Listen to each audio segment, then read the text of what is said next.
to the airport, following right behind truckloads of baggage. No worries, mate. Have a good day. Thank you. For one day, Sydney Airport was the busiest in the world. 100,000 passengers passing through in just 17 hours. Queues were impossible to avoid. Some waited an hour for check-in. The Argentinians used the time for practice. One gold medalist had a sparring session. Others enjoyed the free entertainment. No one complained. Train service was great, taxis were great, buses were great, accommodations were great, beer was cold. Unattended bags were treated as bomb threats. Several sections of the airport were shut down until X-rays and the airing of dirty laundry provided the all clear. We'll pull them apart where we need to pull them apart in the interest of security. The baggage system worked perfectly. On the tarmac, crews broke a few records of their own, turning incoming planes around ready for takeoff in 90 minutes. The focus for the day was on farewells. I've enjoyed myself too much here. Most sorry to be heading home. Oh, we had a wonderful time. You people gave us a party. 6,000 athletes checked out of the village today. A lot of young people who are coming here for the first time, they say, I want to live here. The domestic terminal also busy. Some passengers had post-games blues. It's all over now. It went so quickly. It's not fair.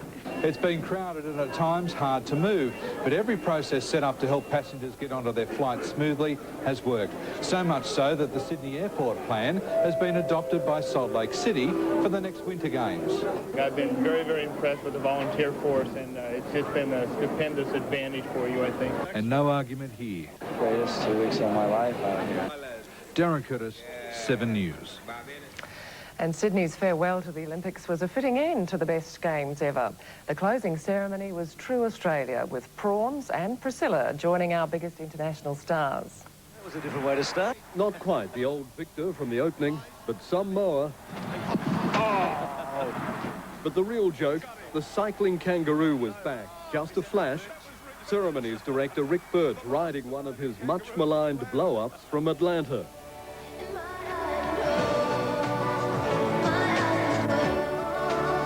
Ian Thorpe carried the flag for Australia, and as they've done since the Melbourne Games, all the athletes walked in together. It's so different from that opening ceremony.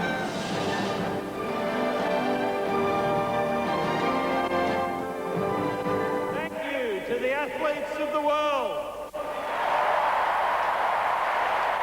The last time he'll do this as IOC president, Juan Antonio Samaranch enjoyed it. Aussie, Aussie, Aussie. Australia already knew it, but Nikki Webster was back for the Flames' final moments.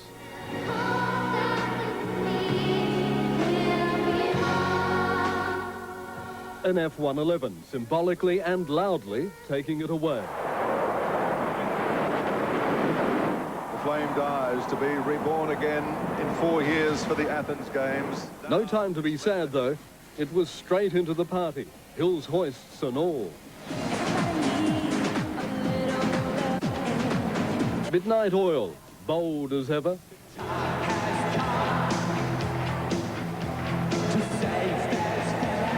Whatever the Prime Minister thought, the Games have been about reconciliation. Then the parade of icons.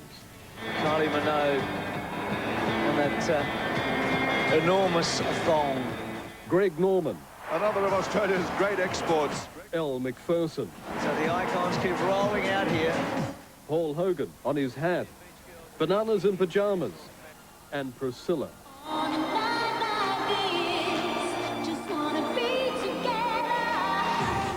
But at the end, the man with the big hat just strolled out and left no doubt where the Games had been. He said as he watched and waited till his Billy Boyle, you'll come along, sing Matilda with me. From the stadium, the river of lightning leading to the harbour. Like a fuse, fireworks every 500 metres along the Parramatta River, one after the other. At the bridge, the F-111 was back and the place went up. 5 international fireworks companies put on the show, the biggest Sydney's ever seen, maybe the world too. From the water, over the Opera House, from city buildings, Fireworks everywhere. It ended with the Olympic rings the bridge seemed to have worn so proudly. The rings and the Olympics have gone. Our games are over. Paul Marshall, 7 News. Well, it may have been the best games of all, but much of Sydney spent the day recovering from the biggest party of all. 1.5 million people jammed the central Sydney to celebrate in style. This was a party it seemed no one wanted to miss. 1.5 million people crammed into the city, every vantage point filled to overflowing. Some pushed their luck trying to secure the best view. The Opera House declared full mid-afternoon, cordoned off. A sea of people stretched across the domain, but everywhere a special mood prevailed. Everyone's really good-natured, and which is surprising when you think that in some areas people are quite crushed in. And crushed in they were, just moving in some places extremely difficult. The pushing, the shoving, the crowds, this made it all worthwhile. Sydney's stunning farewell to the Games. The masses cheered, applauded the fireworks, and it moved some to tears. I just thought it was just so beautiful. It really, really was. Police said generally it was a peaceful night, but there were occasional flare-ups, and 3 youths were stabbed at Darling Harbour. Overall, there were 4 arrests for offences including assaulting police and throwing missiles. Water police were kept busy as some revellers ended up in the harbour. Ambulance officers were flat out with 340 calls, but mostly for minor problems. Straight after the fireworks, thousands made a dash for public transport, facing delays of up to an hour. Others were keen to hang around and party at the live sites, at the Savage Garden concert,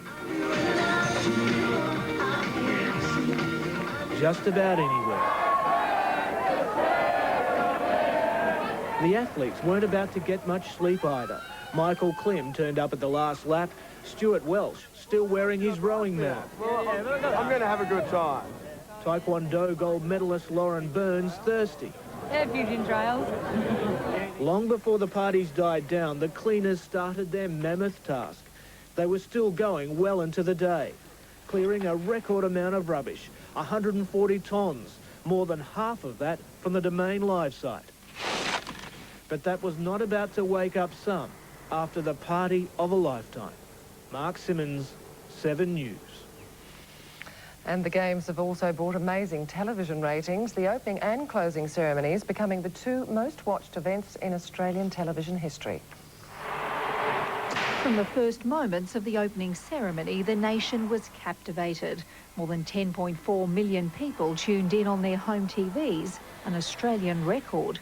Last night's closing ceremony attracted almost as many home viewers, the figures again exceeding 10 million, and who knows how many others were watching. I mean, all the bars and pubs and cafes across the nation, those people weren't measured. Cathy Freeman's 400-metre final became the nation's most watched sporting event, the race stopping almost 9 million viewers in their tracks. The next 10 most popular events were in swimming, where records tumbled. A new world record for these Australians. More records went unnoticed. Well, they were being set by people sitting in their lounge rooms night after night. And into the wee small hours as Roy and HG kept viewers out of bed, the irreverent duo providing plenty of laughs with the help of Fatso. But he's nailed that dive, and it could be the gold medal dive. The unofficial Olympic mascot achieved a cult following in the process. And the hero of the public here at Sydney 2000. Well done to Fatso. Kathy Wise, 7 News. Just a day after the Games, Cathy Freeman was proving an inspiration to the kids of one of Sydney's most depressed suburbs. Heroes live forever, but few wear their hearts on their sleeves like Cathy Freeman. She'd promised the children of Redfern she'd drop by after the Games, but few thought she meant very next day. Truth is, Cathy couldn't wait to share the glory and the gold with littlies once just like her. You know, the Aboriginal community in particular, I get a really big kick out of me being around, and I love seeing the happiness, you know, in the kids when they in their eyes when they see me. From the lighting of the cauldron to the triumphs of the track, they'd followed her every moment on the telly. Now they needed to hear what it was really like. The questions came thick and fast and spared no mercy. How did it feel like when you lost the 200 metres? I wasn't sad. I think I was just relieved that I only had one more race to go. What was it like when Mary Jo Perec left? What did you think about that? I was more happier for her than anything because I know myself, I hate pulling out of races. National hero may be, but inside, she admitted, there's still that same shy, sometimes even scared little girl. Her message for the children that it's okay to have dreams and hopes, and if you work at them, they can come true. I mean, even if it makes them feeling a little bit more positive about life, then that makes it all worthwhile. John Collis, 7. Well, as our Olympians receive their deserved honours, the report card is in on their performances at the Olympic Games. Officials had predicted we'd win 60 medals. In the end, it was 58. Still the biggest haul ever by an Australian team, and the records didn't stop there. The IOC says the best ever games, and with bags packed with gold, silver and bronze, our athletes agree.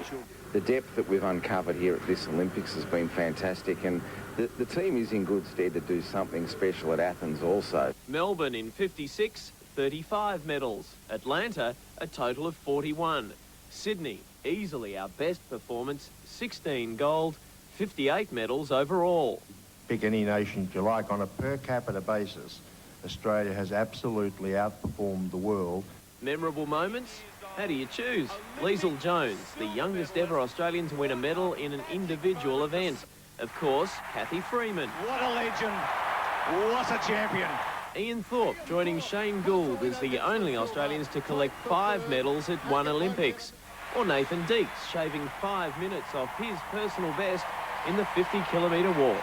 I think you've got to go beyond the medal count. I think you've got to look at a lot of these athletes that have done their personal bests here at the Olympic Games, and if they haven't won a medal, they've still won. Unforgettable for all sorts of reasons. Medals in the most sports ever. We've produced the most finalists ever. Our best performance in team sports with 7 medals, a record 18 swimming medals, including 5 gold, and the most sailing medals. The Australian Olympic Committee is aiming for even greater success in Athens. We will set ourselves the target again of finishing in the top 5 overall and on the gold medal count. Only another 4 years and we'll do it all again.